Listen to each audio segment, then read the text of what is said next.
Chapitre 51. Le jour du mariage de Lydia, Jane et Elizabeth se sentirent certainement plus émues que la mariée elle-même.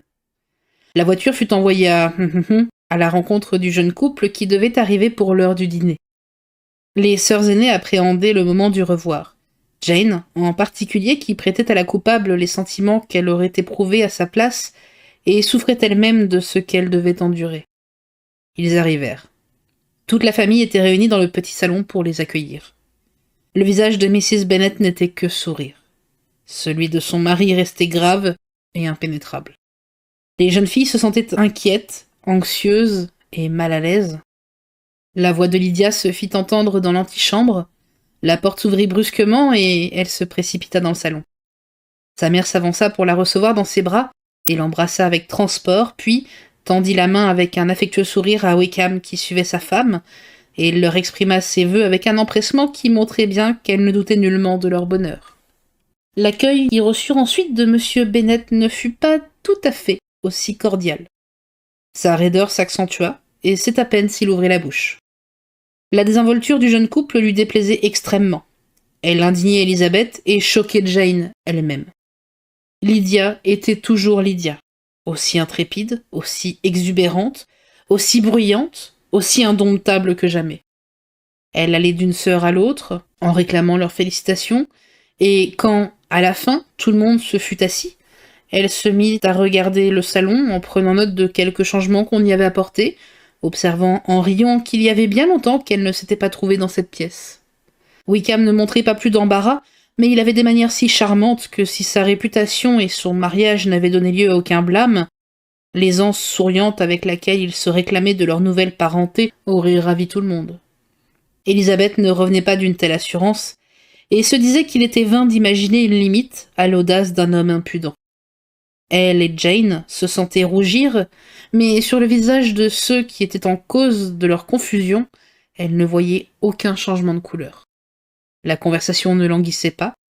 La mariée et sa mère ne pouvaient chacune parler avec assez de volubilité, et Wickham, qui se trouvait assis à côté d'Elizabeth, se mit à lui demander des nouvelles de toutes les personnes qu'il connaissait dans le voisinage avec un air naturel et souriant qu'elle fut incapable de prendre elle-même pour lui répondre. Sa femme et lui ne paraissaient avoir que de joyeux souvenirs, et Lydia abordait volontairement des sujets auxquels ses sœurs n'auraient voulu pour rien au monde faire allusion. « Songez qu'il y a déjà 3 mois que je suis partie !» s'écria-t-elle. « Il me semble qu'il y a seulement 15 jours, et pourtant les événements n'ont pas manqué pendant ces quelques semaines. Dieu du ciel, me doutais-je quand je suis partie que je reviendrais mariée?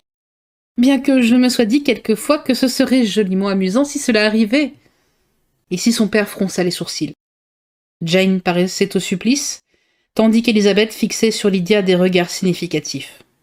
Mais celle-ci, qui ne voyait ni n'entendait que ce qu'elle voulait voir ou entendre, continua gaiement. « Oh maman, sait-on seulement par ici que je me suis mariée aujourd'hui? J'avais peur que non. Aussi, quand nous avons dépassé sur la route le cabriolet de William Golding, j'ai baissé la glace, ôté mon gant et posé la main sur le rebord de la portière afin qu'il pût voir mon alliance, et j'ai fait des saluts et des sourires à n'en plus finir. » Elizabeth n'en put supporter davantage.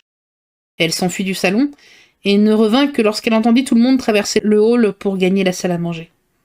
Elle y arriva à temps pour voir Lydia se placer avec empressement à la droite de sa mère en disant à sa sœur aînée « Maintenant, Jane, vous devez me céder votre place, puisque je suis une femme mariée. » Il n'y avait pas lieu de croire que le temps donnerait à Lydia la réserve dont elle se montrait si dépourvue dès le commencement.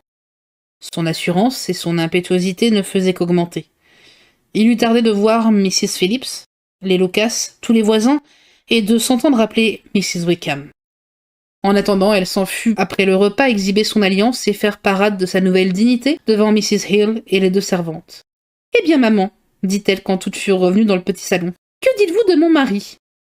N'est-ce pas un homme charmant? Oh, je suis sûre que mes sœurs m'envient, et je leur souhaite d'avoir seulement moitié autant de chance que moi. Il faudra qu'elles aillent toutes à Brighton.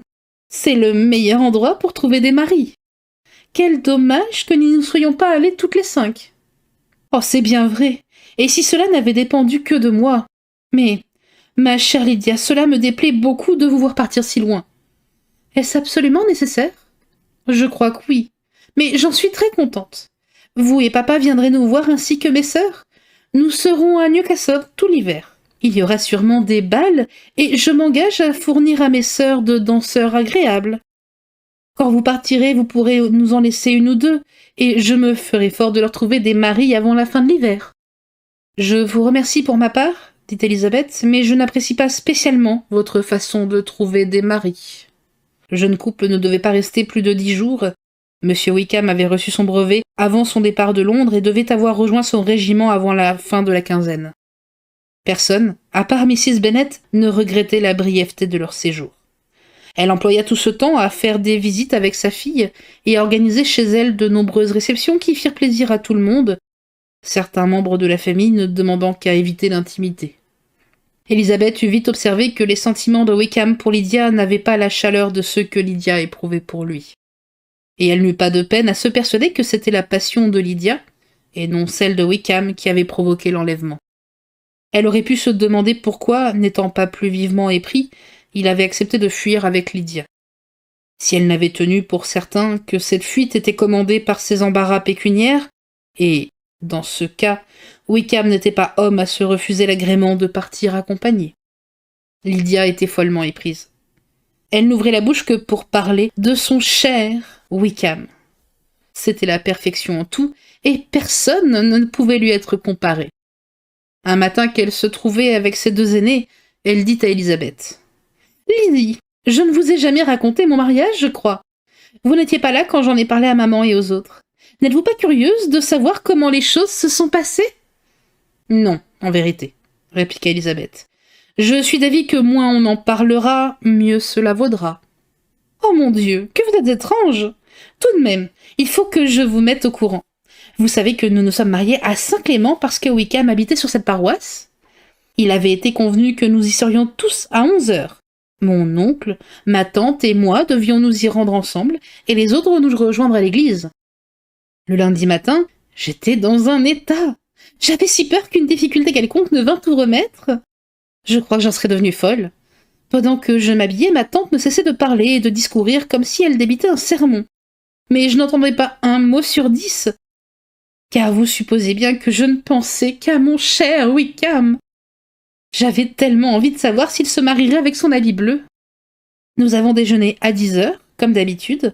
Il me semblait que l'aiguille de la pendule n'avançait pas, car il faut vous dire que l'oncle et la tante ont été aussi désagréables que possible, tout le temps que je suis restée avec eux. Vous me croirez si vous le voulez, mais on ne m'a pas laissé sortir une seule fois pendant toute cette quinzaine. Pas une petite réunion, rien.